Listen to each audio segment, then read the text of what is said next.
సంక్రాంతి తర్వాత తెలంగాణ బీజేపీకి కొత్త అధ్యక్షుడు వస్తున్నారని ఆర్మూర్ ఎమ్మెల్యే పైడి రాకేష్ రెడ్డి చిట్చాట్లో తెలిపారు. బాహుబలి 1లో అధ్యక్షుడికి 3 ఏళ్లు టైం ఇస్తాం, బాహుబలి 1లో మంచిగా చేస్తేనే బాహుబలి 2లోకి తీసుకుంటామన్నారు. బాహుబలి 1లో మంచిగా చేయకపోతే బాహుబలి 2లో మార్చేస్తామని చెప్పారు. తెలంగాణ సచివాలయంపై కాషాయ జెండా ఎగరేస్తామన్నారు. సంక్రాంతి తర్వాత పార్టీని ఉరికించే అధ్యక్షుడు వస్తున్నారని వెల్లడించారు. తనకు ఎలక్షన్ టైంలో నల్గొండ, వరంగల్, ఖమ్మం ఇన్ఛార్జ్ కావాలని అడుగుతా అని చెప్పారు.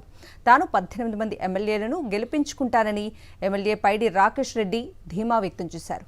ఇదే అంశానికి సంబంధించిన పూర్తి అప్డేట్స్ ని మా ప్రతినిధి విక్రమ్ అడిగి తెలుసుకుందాం.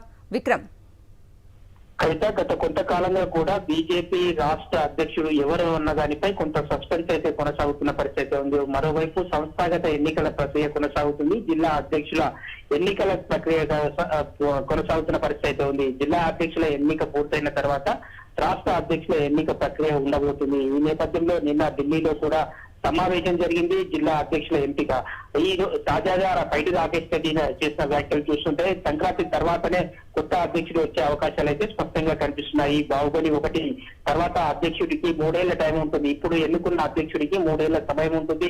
ఎన్నికలకు మరో 4 ఏళ్లు ఉన్న నేపథ్యంలో మరో 3 ఏళ్ల తర్వాత మరో కొత్త అధ్యక్షుడిని ఎన్నుకునే అవకాశం ఉంటుంది. ఈ నేపథ్యంలో 3 ఏళ్ల పాటు ఎన్నుకునే అధ్యక్షుడు పూర్తి స్థాయిలో పనిచేస్తే ఖచ్చితంగా బాహుబలి 2లో కూడా అవకాశం ఉంటుంది అని చెప్పడం జరుగుతుంది. తెలంగాణ వచ్చే ఎన్నికలే లక్ష్యంగా పనిచేస్తామని చెప్పి బీజేపీ నేతలు అయితే చెప్తున్నారు.